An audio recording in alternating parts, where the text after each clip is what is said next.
When we talk about wealth, some people naturally think in terms of growth, investing, spending, and saving. But an important aspect of financial planning is preserving wealth for future generations.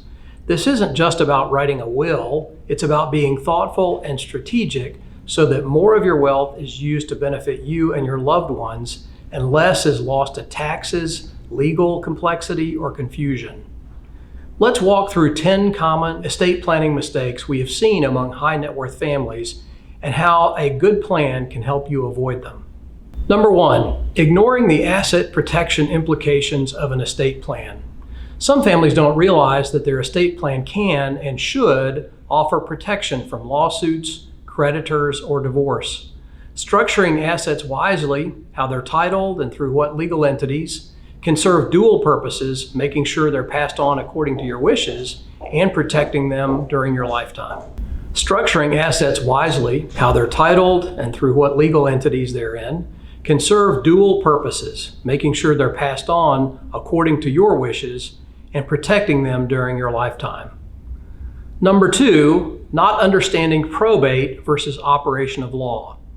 Some assets go through probate when somebody dies. Others don't. They pass automatically by what's called operation of law, often through titling or beneficiary designations. Understanding the difference can help avoid costly, time-consuming, and public court proceedings. A will is important in an estate plan, but it is only the start. And over time, the will can become less and less important in the estate plan. It is easy to focus on the will when adjusting an estate plan, but updating titling and beneficiary forms can be as important or maybe more important, and sometimes easier to do. Number 3, incomplete instructions for digital access. Today, digital access is part of estate administration. Email accounts, phone passcode, even two-factor authentication. If no one can get into your accounts, even the best estate plan can hit a wall. Keeping these instructions secure but accessible to someone you trust is often a missed but vital step. It is most important that your family can access your phone and your email account. Managing your affairs after your death may become much more difficult without these two. Number 4, no immediate access to cash. Yes, your estate might be sizable, but will your family have cash available right away? Especially if a surviving spouse isn't involved in day-to-day finances, this can create stress and uncertainty. Planning for liquidity ensures that life can continue smoothly while everything gets sorted out. Number 5, incomplete or missing documents. It's not enough just to draft a will, you have to execute it correctly.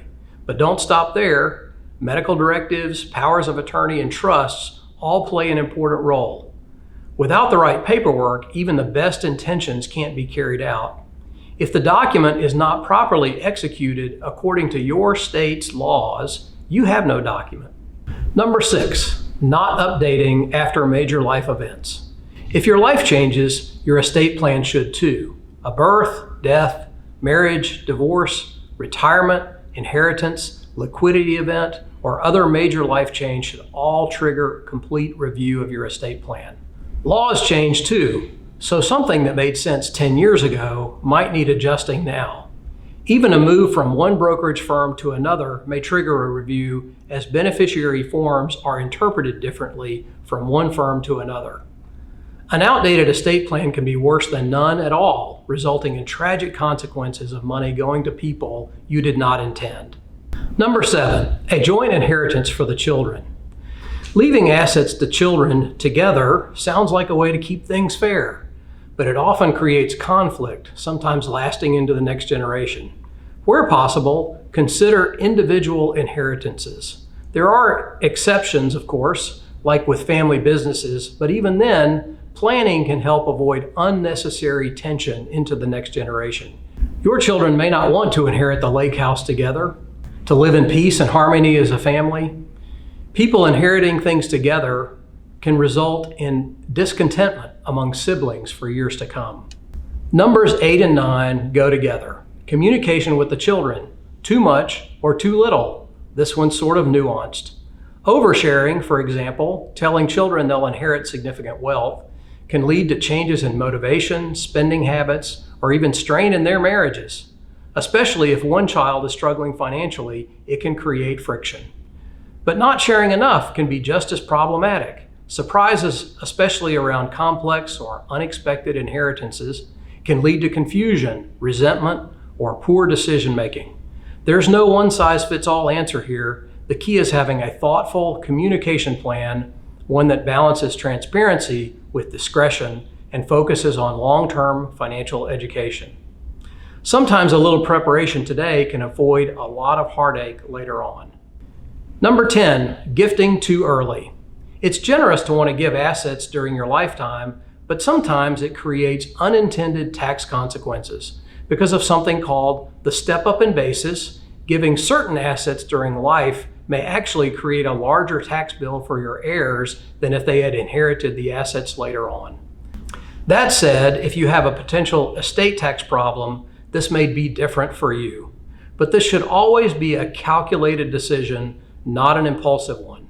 Often we see families giving assets to children when they would not if they understood this concept. The more complex your financial life is, the more important your estate plan becomes. It's not a set it and forget it task. It's an ongoing process that should evolve as your life does. Let me know what you think of this topic. Thank you for watching.